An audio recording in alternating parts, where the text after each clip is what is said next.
ते तर घेणारच ना. तुम्ही त्यांना विचारलं हे भ्रष्टाचाराविषयी तुमचं काय मत आहे, ते तर त्यांना तर चांगलं आहे. त्यांना काय, त्यांना घर बसल्या बढवायला मिळते, त्यांना काय, त्यांना कुठं एफर्ट घ्यायचे. आणि अशा प्रकारे तुम्ही टीआरपी वाढून खोटा तुमच्यावरती लोकांची विश्वासार्हता कमी होईल चॅनलवरती, अशा प्रकारचं तुम्ही कुठलीही बातमी लावू नका. माझी विनंती आहे. अजितदादा शरद पवार यांची पण दारात चर्चा झाली अशी माध्यमात. नाही, मला नाही सांगता येणार. मला सांगता येणार नाही. त्या संदर्भात त्या वरिष्ठ पातळीवरती त्यांचे काय चर्चा होते, काय निर्णय होतात, त्या बाबतीत मी अनभिज्ञ आहे. मला त्याविषयी काही सांगू शकत नाही. साहेब, एक स्थानिकचा प्रश्न आहे. जालना जिल्ह्याला सप्टेंबर महिन्यात जी अतिवृष्टी झाली त्याचा निधी मिळून 1 महिना उलटून गेलाय. नाही, मी माहिती घेतली काल. मला अतिवृष्टीच्या संदर्भात अधिकाऱ्यांनी काही माहिती दिलेली नाही. मला आत्ता अर्जुनराव खोतकरनी मला सांगितलंय की अशा प्रकारे अतिवृष्टीच्या काही लोकांची पेमेंट येणं बाकी आहे. मी उद्या किंवा परवा 26 तारखेला 26 जानेवारी संपल्यानंतर 27ला मी जाईन आणि अधिकाऱ्यांना बोलून विचारतो की काय फॅक्ट आहे म्हणून, आणि त्यातून जर त्यांना पैसे देणं असतील तर त्या संदर्भात देण्यासाठी काय करता येईल म्हणून आम्ही 100% पाहू. जालना जिल्ह्यात मला बेसिक प्रश्न होता की जालना जिल्ह्याला सप्टेंबर महिन्याचा जो निधी 412 कोटी निधी मंजूर झालाय, मात्र तहसीलदारामार्फत याद्या अपलोड होत नाही, त्यामुळे निधी रोखलेला आहे. नाही, मला माहिती घ्यावी लागेल. ज्या गोष्टीची मला माहिती नाही त्याच्यावर तुम्ही अनावश्यक स्टेटमेंट नाही करत. संजय राऊतांनी असं म्हटलेलं आहे की मला नाही सांगायचं. मला ते संजय राऊत माझा पक्ष नाही यार, कशाला ते. नाशिकच्या पालकमंत्री ते वरिष्ठ लोकांचं काम आहे.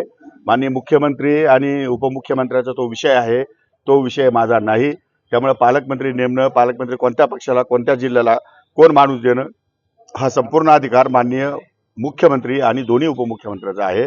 त्यामुळे त्याच्यावरती कुठल्याही मंत्र्यांनी भाष्य करू नये अशी माझी या ठिकाणी प्रामाणिक इच्छा आहे. अजितदादा सोडता इतर सर्व मंत्र्यांना बाहेरच्या जिल्ह्याचं पालकमंत्री पद दिलं, त्यामुळे नाराज असल्याची चर्चा सध्या सुरू आहे. मला असं वाटत नाही कुणी नाराज आहे असं मला वाटत नाही. अरे पालकमंत्रीच काय, तुम्हाला मंत्रिपद मिळालंय, तुम्ही राज्यभर तुम्हाला काम करायचं आहे ना. पालकमंत्री जवळ काय अडकलंय? आता आम्हाला नंदुरबार दिलं, मी कुठं नाराज आहे? ठीक आहे, मुख्यमंत्र्याला वाटलं तर करतील बदल, नाही वाटलं तर नाही करणार. पण जे दिलंय ते तर काम करावं लागेल ना. त्यामुळे जे काम समोर आलं त्याला आपण सामोरं गेलं पाहिजे. नसेल काम तर दुसरं कोणीतरी करेल, कोणीतरी एक जण करतोच आहे ना काम.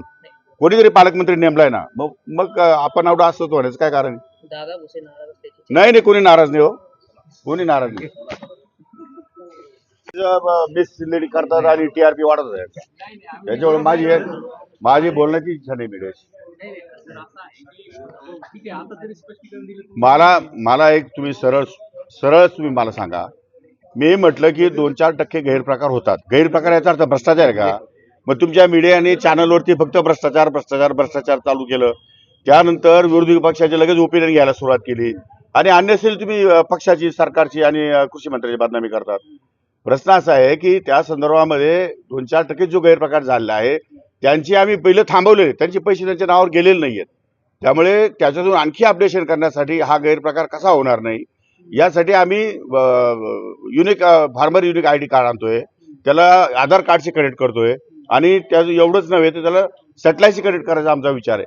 त्यामुळे याच्यामध्ये अपडेशन करण्याचा आमचा विचार आहे. लवकरात लवकर याच्यातून अशा प्रकारचा सुद्धा गैरप्रकार होणार नाही अशासाठी मी तुम्हाला बाईट दिली. बरं, याच्यामध्ये असं म्हटलंय का मी की कोणाचा भ्रष्टाचार उघड झाला आणि त्याला पाठीशी घातलंय कृषी मंत्र्यांनी किंवा सरकार त्याच्या पाठीशी उभं आहे असं म्हटलंय का?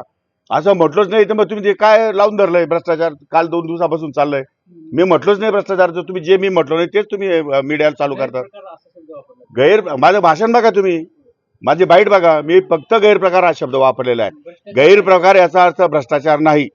गैरप्रकारामध्ये स्वतःच्या स्वार्थासाठी सीएससी केंद्राने काही 1 रुपयात विमा असतो. सीएससी केंद्रावाल्यांनी 40 रुपये अनुदान लाटण्यासाठी त्यांनी काही खोटे सातबारा उतारे, काही शासकीय जमिनी, काही मशिदीच्या जमिनी याच्यावरती त्यांनी चढवलेत आणि ते उघडकीस आल्यानंतर आम्ही ते थांबवलेले आहेत. त्यामुळे त्याच्यातून 200-250 कोटी रुपये सरकारचे वाचलेत आणि यापेक्षा अधिक जर काही असेल तुम्ही माझ्या निदर्शनास आणून द्या. आम्ही तात्काळ चौकशी करून त्यावर सुद्धा कारवाई करू. आम्हाला कोणत्याही भ्रष्टाचाराला पाठीशी घालायचं नाही, हा आमचा स्पष्ट मुद्दा आहे. पण तुम्ही चुकीच्या दृष्टीनं टीआरपी वाढवण्यासाठी चुकीच्या दृष्टीनं स्टेटमेंट देता माझं, त्यामुळे तुम्हाला बाईट देण्याची इच्छाच नाही राहिली माझी. 1 रुपयाची अफवा का बोलली असं कुठं अफवा आहे? तुम्हाला कोणी सांगितलं 1 रुपया आम्ही बंद करतोय म्हणून?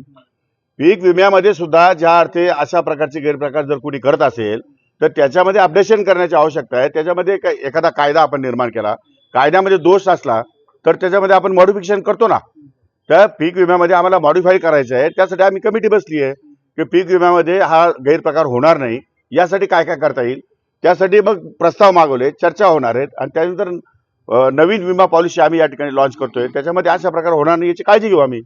मीडियापेक्षा विरोधकांना